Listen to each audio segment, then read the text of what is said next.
Hello good morning friends. मैं Rakesh Sharma government polytechnic college Kota में प्रवक्ता केमिकल के पद पर कार्यरत हूँ। क्या मैं सेकेंड ईयर केमिकल विषय से हाइड्रोलिक्स का अध्यापन करता हूँ। आज हम यूनिट नंबर 4 के बारे में बात करेंगे। इसका टॉपिक है विस्कोसिटी। अब हम कैसे करते हैं विस्कोसिटी है तो शांत क्या है। विस्कोसिटी किसी लिक्विड की वह प्रॉपर्टी है उसकी रेट ऑफ फ्लो को कंट्रोल करती है, अथवा विस्कोसिटी किसी लिक्विड की वह प्रॉपर्टी है जो लिक्विड की एक परत के दूसरे परत पर ट्रांसलेशन का विरोध करती है। जब कोई लिक्विड किसी पाइपलाइन में फ्लो करता है तो लिक्विड की एक परत दूसरी परत पर ट्रांसलेट करते हुए फ्लो करती है और लिक्विड की वह परत जिसकी वेलोसिटी अधिक होती है उसको रकम वेलोसिटी परत पर शेयर फोर्स लगाया जाता है और ये फोर्स सभी परतों की वेलोसिटी को समान रखने का प्रयास करता है। इस प्रकार से विस्कोसिटी को डिफाइन करते हैं। यहाँ विस्कोसिटी के आधार पर किसी भी लिक्विड को दो भागों में वर्गीकृत किया जाता है। वे लिक्विड जो कि फ्लो का प्रतिरोध नहीं करते और पाइप में आसानी से फ्लो करते हैं उनकी विस्कोसिटी कम होती है, जैसे कि वाटर, केरोसिन, डीजल, गैसोलीन आदि। वे लिक्विड जो फ्लो का प्रतिरोध करते हैं, फ्लो में पाइप में आसानी से फ्लो नहीं करते हैं, उनकी विस्कोसिटी अधिक होती है। उस प्रकार जैसे कि हनी, शहद अथवा कोलता, इनकी विस्कोसिटी अधिक होती है, पाइप में आसानी से फ्लो नहीं कर सकते। इस प्रकार से विस्कोसिटी के आधार पर लिक्विड को दो भागों में वर्गीकृत किया जाता है। इस प्रकार से विस्कोसिटी कितने प्रकार की होती है। विस्कोसिटी को मुख्य रूप से दो भागों में वर्गीकृत किया जाता है, डायनामिक विस्कोसिटी और काइनेमेटिक विस्कोसिटी से प्रदर्शित किया जाता है। इसके लिए इक्वेशन निम्न प्रकार से ज्ञात की जाती है। अब कैसे करते हैं concept and important viscosity. Viscosity का क्या महत्व है। जब कोई लिक्विड किसी पाइपलाइन में फ्लो करता है तो और पाइपलाइन में टाइप ऑफ फ्लो को निर्धारित करने के लिए विस्कोसिटी का प्रयोग किया जाता है। इससे जब कोई लिक्विड किसी पाइपलाइन में फ्लो करता है और पाइपलाइन की सतह और लिक्विड के बीच में हीट और मास का स्थानांतरण होता है तो हीट ट्रांसफर पांचवें क्वेश्चन का मान में लिक्विड की विस्कोसिटी के आधार पर ही ज्ञात किया जाता है। इसका हम कहते हैं टाइप ऑफ विस्कोसिटी। विस्कोसिटी दो प्रकार की होती है, डायनामिक विस्कोसिटी और काइनेमेटिक विस्कोसिटी से प्रदर्शित क्या है। अब दोनों प्रकार की विस्कोसिटी के बारे में विस्तार से अध्ययन करेंगे। यहाँ पर कैसे करते हैं विस्कोसिटी के प्रकार। विस्कोसिटी दो प्रकार की होती है, डायनामिक विस्कोसिटी और काइनेमेटिक विस्कोसिटी से प्रदर्शित क्या है। सबसे पहले डायनामिक विस्कोसिटी के बारे में अध्ययन करेंगे। जब कोई लिक्विड किसी पाइपलाइन में फ्लो करता है तो लिक्विड की एक परत के द्वारा दूसरी परत पर शेयर स्ट्रेस लगाया जाता है जो कि लिक्विड की सभी परतों की वेलोसिटी को समान रखने का प्रयास करता है। किसी लिक्विड की सतह पर कार्य करने वाले शेयर स्ट्रेस और वेलोसिटी ग्रेडियंट के अनुपात को लिक्विड डायनामिक विस्कोसिटी से प्रदर्शित किया जाता है। तो इसके लिए इक्वेशन निम्न प्रकार से ज्ञात की जाती है। अब यहाँ पर डायनामिक विस्कोसिटी के बारे में अध्ययन करेंगे। यहाँ पर धातु की बनी दो समानांतर प्लेटों का प्रयोग कहता है से किसी लिक्विड को भर दिया जाता है। दोनों प्लेटों का सबसे एरिया समान है और उनके बीच में वायु दूरी रखी जाती है। ऊपरी वाली प्लेट पर फोर्स जब लगाया जाता है कार्य वेलोसिटी गति करती है, लेकिन नीचे वाली प्लेट को स्थिर अवस्था में रखा जाता है। जब ऊपरी वाली प्लेट पर फोर्स जब लगाया जाता है लिक्विड में शेयर स्ट्रेस उत्पन्न हो जाता है। शेयर स्ट्रेस और वेलोसिटी ग्रेडियंट के अनुपात को लिक्विड डायनामिक विस्कोसिटी से प्रदर्शित किया जाता है। तो इसके लिए इक्वेशन इस प्रकार से ज्ञात की जाती है।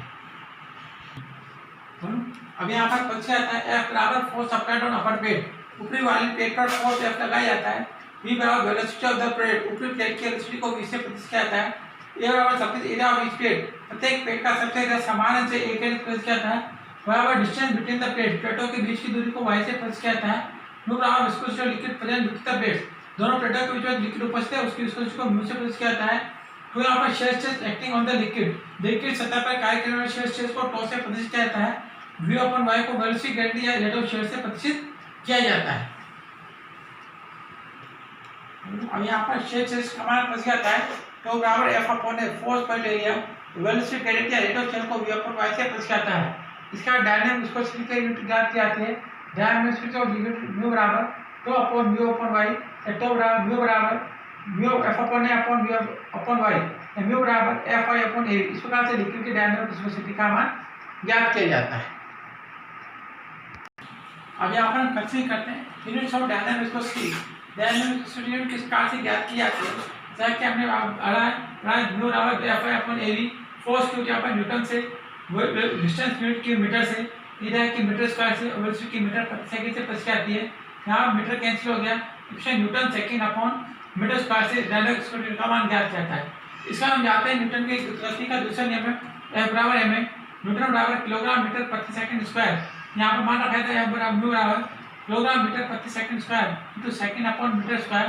एक मीटर कैंसिल हो गया, एक second cancel, kilogram upon metre second. इस प्रकार से डायनामिक विस्कोसिटी का मान न्यूटन प्रति सेकंड अपॉन मीटर स्क्वायर में अथवा किलोग्राम अपॉन मीटर प्रति सेकंड में प्रदर्शित किया जाता है। अब यहाँ पर डायनामिक विस्कोसिटी का मान m के सीजे सिस्टम में निम्न प्रकार से ज्ञात किया जाता है। m के सिस्टम से newton second upon metre square अथवा किलोग्राम अपॉन मीटर सेकंड से प्रति आता है। सीजे सिस्टम में डायनामिक विस्कोसिटी को dyne second upon centimetre square अथवा ग्राम अपॉन सेंटीमीटर सेकंड से प्रति आता है। f सिस्टम से pound force second upon feet square या pound mass upon feet second से प्रदर्शित किया जाता है। अब यहाँ 1 ग्राम अपॉन सेंटीमीटर सेकंड को एक पॉइंट भी कहा जाता है। एक पॉइंट का समा हिस्सा सेंटीपॉइंट कहलाता है। 1 सेंटीपॉइंट बराबर 1/100 ऑफ पॉइंट। एक पॉइंट का समा हिस्सा सेंटीपॉइंट कहलाता है। इस प्रकार से डायनामिक विस्कोसिटी इसका मान ज्ञात किया जाता है। दूसरे प्रकार की विस्कोसिटी जो कि केमिकल एनर्जी के ऊपर ले जाती है, काइनेमेटिक विस्कोसिटी से प्रदर्शित की जाती है। काइनेमेटिक विस्कोसिटी म्यू बराबर म्यू अपॉन रो द्वारा ज्ञात किया जाता है। यहाँ पर म्यू काइनेमेटिक विस्कोसिटी और लिक्विड को प्रदर्शित करता है, म्यू डायनामिक विस्कोसिटी और लिक्विड को प्रदर्शित करता है और वहाँ पर डेंसिटी और लिक्विड को प्रदर्शित करता है। इसके आधार पर काइनेमेटिक विस्कोसिटी का मान ज्ञात किया जाता है। इसके प्रकार काइनेमेटिक विस्कोसिटी ज्ञात की जाती है। म्यू बराबर म्यू अपॉन रो, म्यू बराबर kg upon metre second into kg प्रति मीटर क्यूब, म्यू बराबर मीटर स्क्वायर प्रति सेकंड। इस प्रकार से m का सीजे सिस्टम में काइनेमेटिक विस्कोसिटी की प्रदर्शित की जाती है। m का सिस्टम में मीटर स्क्वायर प्रति सेकंड, सीजे सिस्टम में सेंटीमीटर स्क्वायर प्रति सेकंड और f सिस्टम में फीट स्क्वायर प्रति सेकंड से काइनेमेटिक विस्कोसिटी को प्रदर्शित किया जाता है। अब यहाँ पर 1 सेंटीमीटर स्क्वायर प्रति सेकंड को 1 स्ट्रोक भी कहा जाता है। एक स्ट्रोक का फॉर्म भाग सेंटी स्ट्रोक कहलाता है, अर्थात 1 सेंटी स्ट्रोक बराबर 1/100 ऑफ स्ट्रोक। इस प्रकार से स्ट्रोक पर सेंटी स्ट्रोक में काइनेमेटिक विस्कोसिटी के रूप को प्रदर्शित किया जाता है। इसका हम consider Newton law of viscosity, Newton का श्यानता का नियम। न्यूटन की श्यानता नियम के साथ लिक्विड की सतह पर कार्य करने वाले शेल स्ट्रेस का मान रेट ऑफ शेल के समानुपाती होता है। तो एक proportional to minus D upon Y. तो समानुपाती चिन्ह को हटाकर इक्वल साइन लगाता है, एक कांस्टेंट म्यू लगाया जाता है जो लिक्विड की डायनामिक विस्कोसिटी को प्रदर्शित करता है। Okay, thank you friend, thank you very much.